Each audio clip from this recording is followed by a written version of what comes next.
Welcome to the Innovation Room. I am Daniel Guajardo. This is Derek Tobolski, and we are happy to be here with you today because we feel we have a great show set up, really. But first, what's new this week? We have digital trade shows last week with the Connects Smart Networking Engage, and Specs coming up here next week. How has digital affected you in your day-to-day? My day-to-day? I'll tell you, Dan, I got a notification from Comcast saying that my internet usage is through the roof, and they're going to start charging me more money because of it. Oh. So I'm trying to kick kids off tablets and force them to do other stuff outside of that.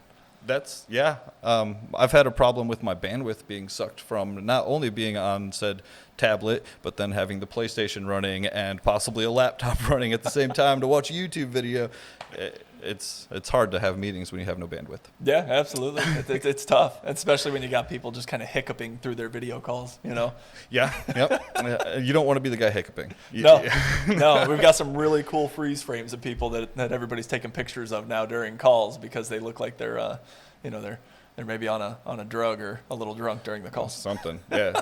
Quick note, be careful. I did receive a message saying that people are targeting homes based on these video calls because you may have an Amazon package in your background with your address on it or something random like that. So they're saying be careful with these popular photos that everyone's sharing of the team, on Zoom.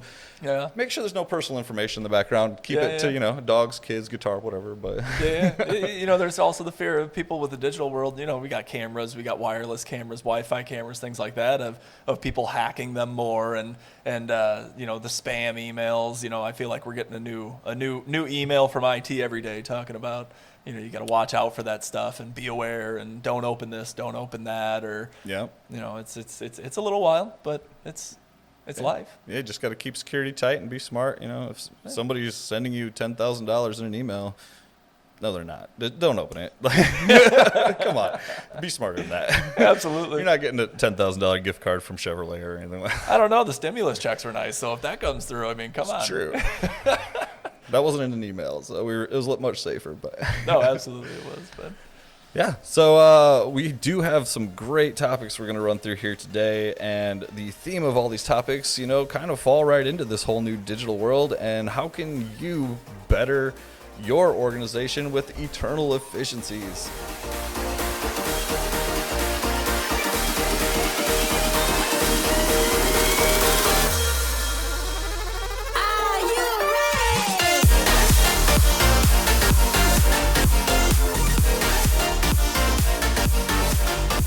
So today we've actually got a great topic that we are happy to be bringing to you. We're going to be discussing eternal efficiencies.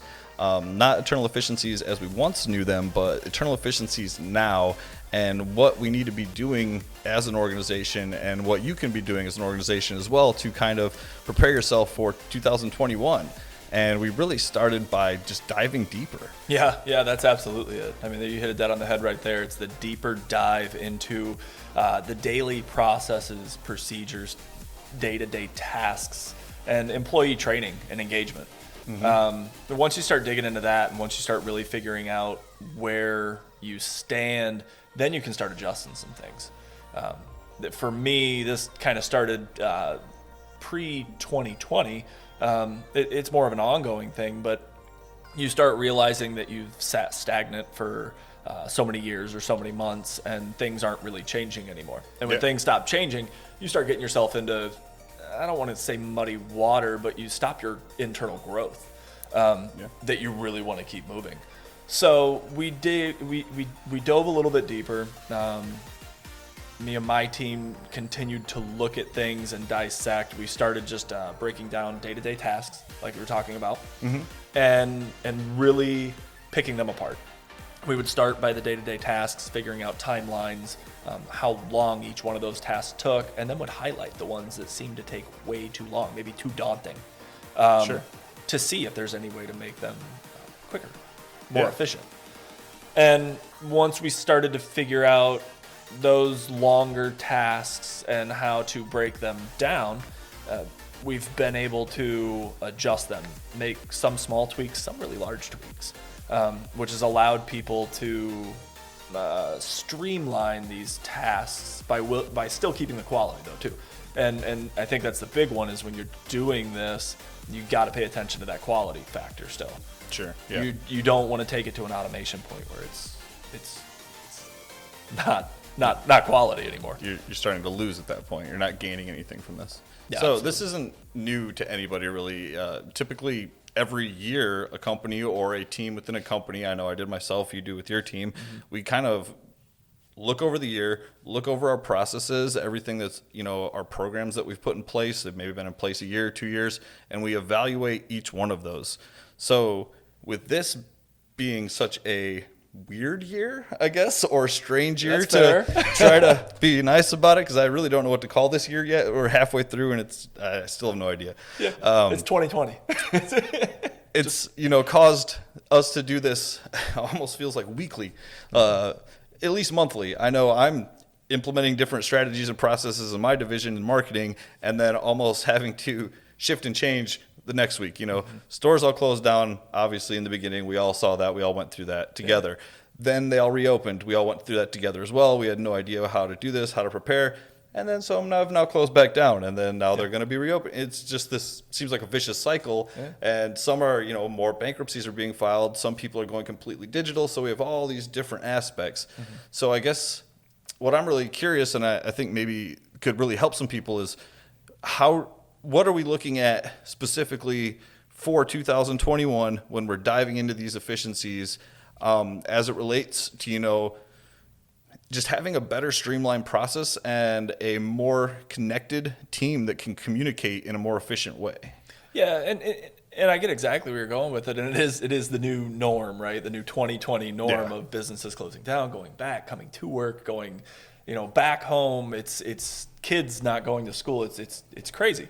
Mm-hmm. But when we stay on that topic of that deeper dive and really breaking those down, is you have to always remember that these processes and procedures, a lot of them were developed for a reason. True. So when you go in to dive deeper into these things, you really want to make sure you're first diving into why do these exist? Yeah. Why do they exist and what was the purpose of them? And then go from there. Sometimes that's really clear and really easy. Sometimes you're looking at some that are ancient or maybe brand new and you're saying, wow, why did we do this? So if we're taking these almost to the bare bones, do we need to do one at a time, or should we get an overall list of all processes and procedures and then, I guess try to highlight the ones we think take the most time and revamp those from the beginning? I would, yeah, personally. Okay. I mean, from a personal standpoint, that's what I have done historically. It's breaking down that timeline of beginning to end tasks, whether it's admin tasks or big, crucial brain challenging tasks that take a while. Yeah. And you write them all out. There may be some really hot topic processes, procedures, things like that need to be addressed right away. Sure. But you should still put them on that map. Create it. That way, as you move down the line, you can keep track of what you've already done. Yeah. If you don't do that, then you're getting yourself into muddy water, and it's, we did this, but when did we do it? We've changed this. When did we change it? So, yeah, I would map it out absolutely first and find out the most daunting, most time-consuming processes, procedures, things like that. And while you're doing that and making that map, you might find out that you can just cut some of it right away. Yeah. Yeah. It's a living list, really. It's not something you're going to be done with ever. Right. So creating this list from the beginning now will just give you that starting point to move forward year after year when you add and remove until you're trying to really optimize the team for all scenarios. Yeah. And I guess, kind of the reason we're doing this and talking about this is a lot of the shifting around and changing of positions within teams. There's lots of furloughs, there's lots of layoffs, there's lots of things like that. People are trying to avoid that as much as possible, obviously. So doing this then allows us to, kind of use people to their greatest potential. I guess what's our biggest benefit here individually as a team? Yeah, individually as a team, that's another way to look at it. It's not necessarily all the process and procedures. It's current staffing, what those titles are, what purpose they serve, and whether or not they're truly impactful on the bottom line. Mm-hmm. To say it lightly. Yeah, the impactful on the bottom line. It's not necessarily the person individually that's not impactful. It's the purpose that they serve, that we've created. Yeah. And getting them to understand that is huge when you're in the middle of possibly restructuring. I know from a lot of other colleagues and people that I know professionally that right now COVID is a great time for them to restructure. It is. Yeah. They're taking departments, tearing them back down to ground zero and saying, wow, like we've been complaining about this for years, but right now there's maybe people furloughed or laid off or things like that, unfortunately. And it's a perfect time to rebuild it. It's slower, unfortunately, but, could be a silver lining for people down the road. And they're taking it and completely dissecting the department and titles. Yeah. Not the people, but the titles and the purposes that they serve and rearranging them. Now, that's a little bit of a culture shock to some people, when they come back in and it's what do you mean my title's changed, my position's changed, right? I mean, it comes with all new challenges. Yeah. A lot of people don't like mass change, and especially when they've already been handed all the change due to, COVID or any of the current state of the economy, whatever it may be. Yeah. And now they're, lucky to still have a job, but then your job's telling you, hey, we're also going to change. So absolutely. Throwing one more on top. Yeah. And that's scary for people. That's like starting a brand new job. Even though it's familiar faces, familiar company, it's a brand new job at that point in time. It's scary. Yeah. So you try to make that transition as smooth as possible. But what you really try to do if you're restructuring and changing maybe job titles, descriptions, things like that, and the way people used to do things day to day, is you have to be able to present it in a manner that shows them the benefit of it. Yeah. Pretty much allowing them access to your brain on why you're doing what you're doing, to make them feel more comfortable with it. And it's for the bettering of the company. It's for the bettering of the team. And, if you have one person admin-wise or 4 people admin-wise that are supporting a cast of, let's say, 25 people, I mean, they have to have a big impact on their day-to-day to financially, professionally make sense in that setting. So if you have one person, one admin supporting 4 people, they have to make those 4 people individually 25% more productive. You really got to be careful when you're doing it, because you could end up in the same boat you were before. So a little bit of it's trial and error, but like you said, the change comes along with it. And realistically, if you're not changing and getting better as a company and you're setting stagnant, they say you're dying. And you don't want to be in that situation. Yeah, no growth is the same as negative, really. Like you're not doing anything. You're not bettering your employees. You're not bettering your team, anything like that. Yeah. So I agree 100%. We're always looking for ways to continue growing, opening up new ideas, new departments, new product lines, whatever it may be, innovating some way to, change it for the better. Absolutely.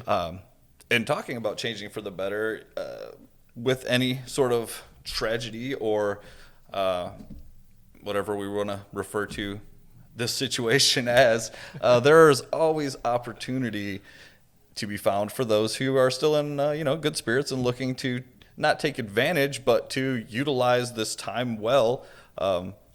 Part of the whole reason we're talking about internal efficiencies, there's extra time to be utilized moving into 2021, and new hires. So there's a lot of talent, very talented people that unfortunately may have been let go. And I've seen people switching industries because those talents transfer over. Oh, absolutely. And now with how many, 30%, 50% remote work, you don't have the barriers of being where you live needs to be where you work anymore. It's almost disappeared. Oh, absolutely. Yeah. So for my staff personally, it has. It's crazy. We moved remotely, and it was a pure 8 to 5 in the office, day to grind. It was day to day. That's what we did. Monday through Friday, 8 to 5, hour lunches, half-hour lunches, and you're in the office. You're around people. Yeah. Now you don't have to be there anymore. I've got people that used to drive in an hour to an hour and a half. I think you have a 45-minute drive. I do. Yeah. And that's weather permitting. I mean, if there's snow, it's longer, and we were talking about that just earlier. It's nice. Yeah. People now know that there's a capability of doing that, and I think the one thing that is important in that's really eye-opening is how important being tech savvy or having the computer knowledge that you need to have, how important that is now. Oh, yeah. It was always important, but it feels like it's much more so. We've seen, some of our older staff members that maybe not have been accustomed with, video chats and using all these technologies. struggle a little in the beginning, but all the younger generations have stepped up and taught them how to do everything. Yeah, and virtually it's working the same way. It's weird not being in the office anymore. If you're used to being in the office. But everybody's come together in that sense to help each other out. Where you would have some of the less tech savvy or tech knowledgeable people coming into the call saying, "Hey guys, I'm here," and it's a jellyfish look right at them and say, "Whoa." People are teaching them how to adjust their cameras. They're learning, they're adapting. People do that. Change is scary. There's no doubt about it. And we're in a time right now of some change. But people are learning how to adapt electronically and digitally, virtually, whatever you want to call it. Yeah. And it's good. My favorite has to be the witness protection program, where they turn on their computer and realize there's no lighting in their actual room, and you just see this shadowy figure. Like, I'm ready for the meeting, guys. Yeah, you're waiting for the voiceover. Hi, I'm Frank. Yep. But yeah, we've seen lots of struggles like that. Obviously, still great opportunities for hiring new people and looking for maybe changing not the way you hire, but looking for some skills, different skills and new skills that may not have been as important. They could be very important moving forward to the future. So, breaking this whole thing down, deeper evaluation of your processes, your staff, they all kind of lead into each other to get ready to forecast for 2021, 22, 23, whatever it may be. Absolutely. Things are changing at a rapid pace. And if we do change back, it's going to be at a much slower pace. And I believe a far smaller percentage than people are really understanding how we're going to change back. For the people that have gone remote, and I know not everybody has, but for the people that have gone remote permanently right now during this time, it's going to be just as much of a shock going back to the office full time as it was to go home full time if you were in the office. I mean, it will be where I think it took about a month to finally everybody get their bearings and be okay with being remote for my own team personally. We've talked about it. It is going to be just as much of a shock going back to the office full time. We've gotten used to it. People have adapted, and it's going to be an adaptation to get back into the office, quite frankly. The new hires is something to think about, though, right? Business doesn't stop. It slowed down, no doubt, for people. Sure. But it will come back. It always does. This won't be the great downfall, and we never see a coming back of this. There will be a reckoning. It will happen. We're going to be fine. It's just the question is how long. So we start forecasting to 2020, right? And we start planning for 2021. Yeah. To say, okay, we got to start thinking about this. And you hope it goes back to normal, but you start planning for, you plan for what it is now. Yeah. And for those that can manage through this in this part of the year, I think this is a great time, or the way I've referred to it is, you're building that dream team. Not only using, existing employees and building those relationships and, those processes and working with them to better build them, but you have the opportunity to hire a couple new people and bring them into your team and fully, incorporate them because you have a little extra time. And, we could end up with, Shaq, Jordan, and the whole dream team by the end of this. It is. And when you're evaluating your team, because we were talking about that with the process and procedures, you're also evaluating your team. Going remote has forced us into a situation now where if you haven't been remote, the first thing that you're worried about is productivity. True. Number one for me, right as I went remote, I'm like, oh man, we're not in the office anymore. How do we know that these people are working? And I would assume my boss did the same thing. How do I know he's not just sitting around eating potato chips, watching The Last Dance on ESPN or something? Sure. You watch The Last Dance a lot? I watched The Last Dance, the Michael Jordan documentary. It was great, but another time. Another time, yeah, absolutely. But it now has started to raise the question of, okay, we're home. This is going to be for a while. We don't know how long. It could be more of a permanent change even if we do go back, but we'll talk about that later. And it's now it is, how are we going to hire? How are we going to train?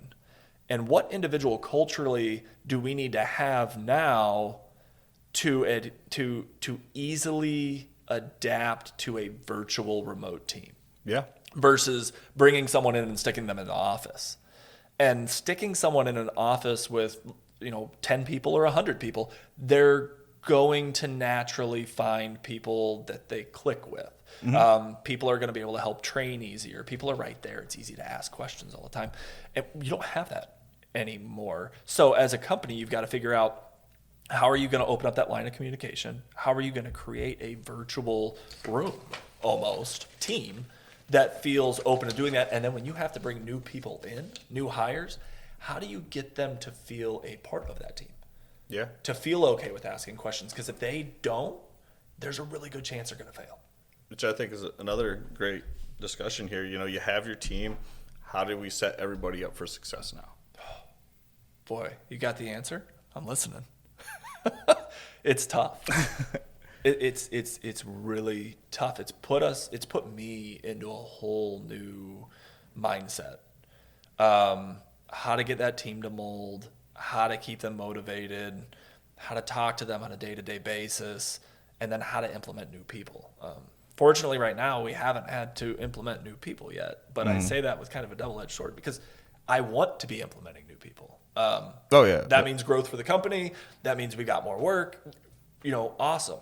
Yep. But creating these digital rooms, creating these digital environments, having meetings that aren't necessarily pointless meetings because people always have the opinion on it. And some people hate too many meetings. It's that fine line. One-on-one meetings are huge. I think my one-on-one meetings have actually they've increased since going remote, which has been great. But I've also had to implement team meetings. How big is that team meeting though? Is it company-wide? Is it your division only? Is it your division and kind of subdivision? How do you create those teams? And when do you have them? To keep people engaged, to keep people remembering that there is a team. It's not just you at home by yourself at a computer plugging away. Finding a way to promote that, luckily for my team, hasn't been too bad. We've been able to do it. I think we have a once or twice a week meeting now where it's weekly. One of them's just to get on and just talk. You know, it's just everybody's in the background. You're working. They're all working. If anybody has any questions, any war stories from the week before, looking for any advice, we just do it there. People are still working. We have 2-3 screens. You can minimize the video and still stay on. Sure. But I highly encourage my team to always have video on whenever possible. Yeah. It's a thing. They need to do it. Builds a better connection.